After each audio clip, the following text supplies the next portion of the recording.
and you're the senior leader of a team that is ranked 6th in the country, you get more than the standard introduction here on XTRA Sports 1360. So let's welcome in right now the public address voice of Viejas Arena, coming in from down the hall here at XTRA Sports 1360, Mr. Brian Main. Take it away, Brian. Starting guard for your Aztecs. He's a 6-foot senior out of Sun Valley, California. Number 23, DJ Gay. Thank you very much, Brian. A pleasure. Welcome to, Aztec Talk with DJ? It is. DJ's on, and I tell you what, that DJ Gay yell has taken over as part of the student section now every time he knocks one in. DJ, how are you? Welcome inside the world of sports with Chris and Ben. I hope the introduction suits you okay. Oh, thank you. It never gets old. I love it. Yeah, Brian's a good friend of ours. He works down the hall during his daytime hours when he's not calling your games at Viejas Arena. So I thought, with the enthusiasm, do you get fired up the way the whole crowd gets into it now when you make a three? Do you even hear it? I know you're so focused in on the game. I don't hear it. The only time I do hear it is the introduction, but it's definitely an energy booster, and I really do enjoy it and appreciate it. DJ, you said after the game last night, and let's start here and then let's kind of work backwards because I want to wind up going backwards all the way to Albuquerque in the game that you guys played over the weekend. But you said after the game last night, really this wasn't our best game. We got the win. We're happy with that. When you say as a player, hey, this wasn't our best game, what kinds of things are you talking about? What kinds of things were you seeing last night that you guys didn't do as well as you would like to do? In the first half, Air Force, they're going to run their offense to a T, and we just didn't do a good enough job communicating on the defensive end. They got a lot of back doors, a lot of basket cuts, and got a lot of easy points against us, and we didn't do a good job against foul. He had a lot of hard shots, and he also got a lot of open shots. So, just on the defensive end, making sure we communicate better is something that we really have to focus on. Frustration is a word you used last night, and maybe I put it in your mouth because I asked the question after the game. But when you face a team like Air Force, right after facing a team like UNLV, which is just completely different, is it hard to make that adjustment? And that's part of being in the Mountain West. You face a lot of different styles, but you can't really see two more different styles in two games than UNLV to Air Force, can you, right? Right. But in New Mexico. We also have a veteran team that's been down this road before, so it's not the first time we played against these teams. So it's much easier preparing mentally going into these type of games, when you're going from a high-paced game to knowing that we're going to go into a game with less possessions. But that's just something that comes with experience, and it's something that you get used to. Steve Fisher said after the New Mexico game, DJ, he said, maybe I've been a little unfair to DJ. I keep telling everybody that he might not be our best player, but he's my favorite player. And most important player. Most important player. And I think that you understood where he was coming from when he said that, but he wanted to make sure that he corrected it for everybody else out there, that don't look past the fact that he might also be our best player. Did you read those comments? Did you take anything that he said to heart? I did, but it's really not being about being the best player. The most important thing is getting the W, and that's what we've been able to do. But coming from him announcing that I'm the most important player, it's big and it's very heartwarming. And but we still have a lot of work to do. I get the feeling that one of the things that makes this team very, very good, DJ, and I think that the thing that has elevated you almost to having a special season so far, is that I don't really think anyone on your roster cares who the best player is. And I know that you've played on a lot of basketball teams where there's a bit of a class system. You've got your top guy, your 20-point scorer. He's got to get his. You got your next guy, and then you got your role players. This team has never shown me that this year. Guys don't seem to care who is the star on any given night. Exactly. Like Coach Fisher said, this is a team of players with no agenda. Everybody's out there with the same goal, and that's just to win. It's not about getting your points up or, if anybody is selfish, it's Kawhi and Malcolm going at it. Steve can get the most rebounds. So, but that's a good thing. But it's a fun team to play on. You know, we got a lot of players with all the same goals, and that's just winning as many games as we can. I think when most fans think DJ Gay, they think senior leader, amazing point guard, great, assist to turnover ratio, going to get all his teammates involved. And then in the last 2 games, you score 50 points combined in those 2 games. How do you decide, DJ, what it is that the team needs from you from night to night? Is it a conscious decision? Does it just kind of happen in the flow of the game? Because you can adapt to whatever the Aztecs need on a given night against a given opponent.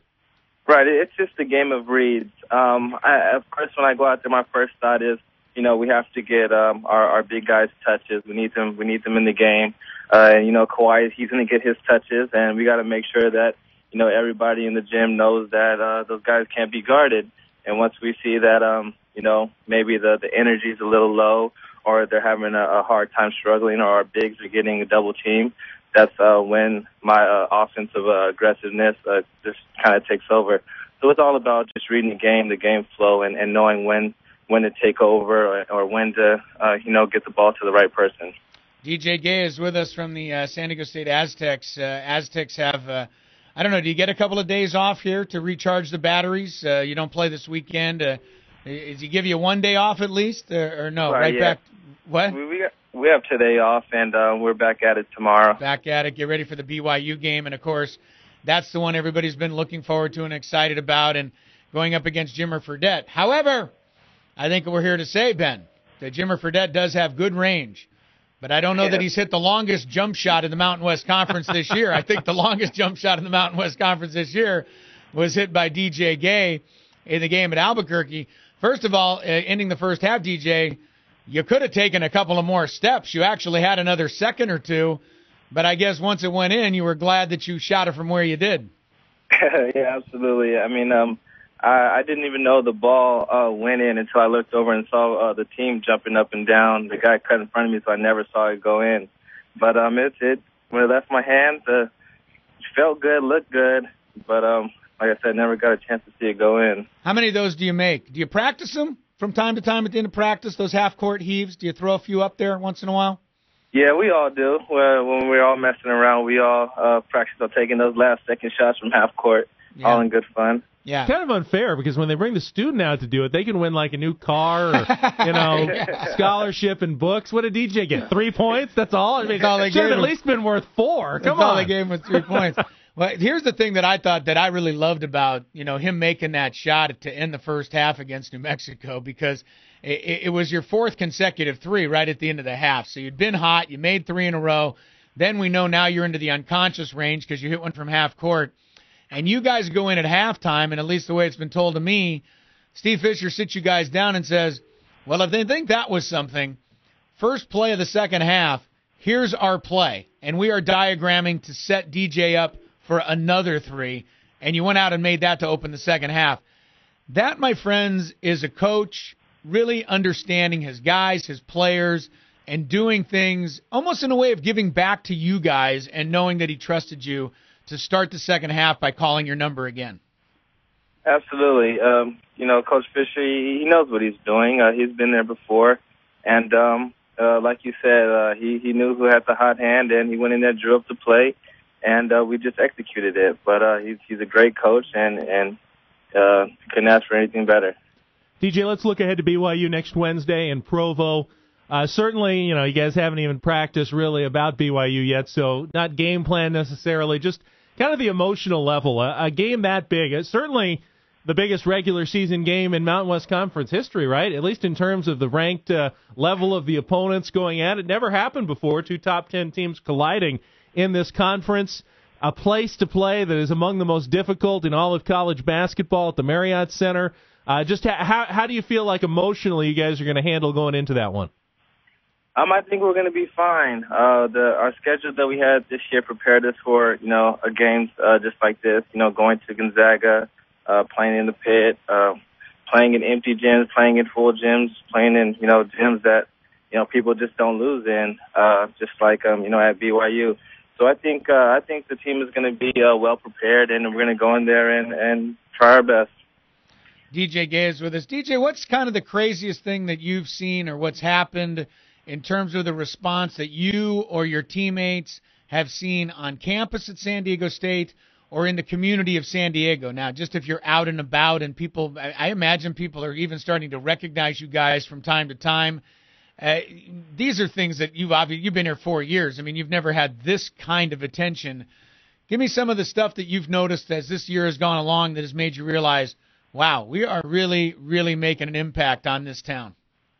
I think a couple of weeks ago, we were in the airport, and I was just walking into Chili's and got pulled out of Chili's and asked if I was DJ Gay, and I said, yep, and had about a 10-minute photo shoot with this family and signing autographs and stuff. So that was pretty out there. Did you ever get your Chili's? Yeah, I did. Okay, good. Well, the one thing I'm glad he didn't. The one thing I'm glad he didn't tell us about that story is that somebody offered to buy him a little lunch at Chili's. NCAA violation. That is a violation. Yeah, I have learned that the hard way with the women's team. I mean, traveling. I mean, tried to buy him something. I'm the voice of the team. You know, I'm sitting there in the airport. I'm like, hey, you want an ice cream? And the coach will run over. No, you can't do that. You know, and I'm like, come on, that's crazy. But yeah, those are the rules. So. If anybody out there does want to buy DJ Gay lunch, please understand that he will politely turn you down because he has to. Hey, DJ, right. After each game, you guys at Viejas Arena usually go high-fiving with the show. Last night, you had an extra visitor with you, and that was Jeff Reynolds, the coach of the Air Force Falcons. Did you see him go into the crowd and tell the show how amazing that they were? And what does that say about your fans? What does that say about Air Force and their coach? I didn't get a chance to see that, but that just shows how great of character he does have to, for him to go out there and say what he did, and it just shows that our fans are well noted by everybody around the country, and how appreciative we are of them. DJ, you guys watch ESPN? I'm sure it's on in the lounge in the locker room. I mean, I did a whole thing on you guys today. I don't know if you've seen it yet. Another about 20-minute piece on San Diego State basketball, and people are starting to kick around whether you guys can be a number 1 seed, number 2, and where it's all going to wind up. You told me, a month ago that we are kind of embracing this. I mean, we're looking at this stuff, we're checking this stuff out. But again, how much of that is playing into your day-to-day routine? It's not at all. I mean, we know that. We're only, halfway done with the season. We still got ways to go, a lot of things to improve on. We are embracing the attention that we are receiving and enjoying the moment, but we can't let it get to our heads, and we have to go out there and still focus day on day on getting better. You mean you don't all sit around to see if Kawhi made top plays for that ridiculous dribble through the legs, drive, behind the back pass to Brian last night? No, I didn't. I don't know. Did he make it? I don't know. I didn't see either. He should have. He absolutely. Yeah. If they didn't, it's only because they didn't get the highlights soon enough. I tried to send it to him as fast as I could, but it gets pretty late. By the time I got back, it's already 2 a.m. on the East Coast. So he should have. That's for sure. Well, right. Well, DJ, I think only made number 6 for the half-court shot in New Mexico. So we still got a little ways to go on the top 10 plays, but I have a feeling that we're going to be making a lot more top 10 plays as the season goes along. DJ, congratulations again on the win last night. 20-0, man. It's fantastic. It's phenomenal, and I know that every Aztec fan is enjoying every minute of it. Enjoy your 1 day off here, and then good luck getting ready for BYU next Wednesday, man. Thanks for the time. Thank you.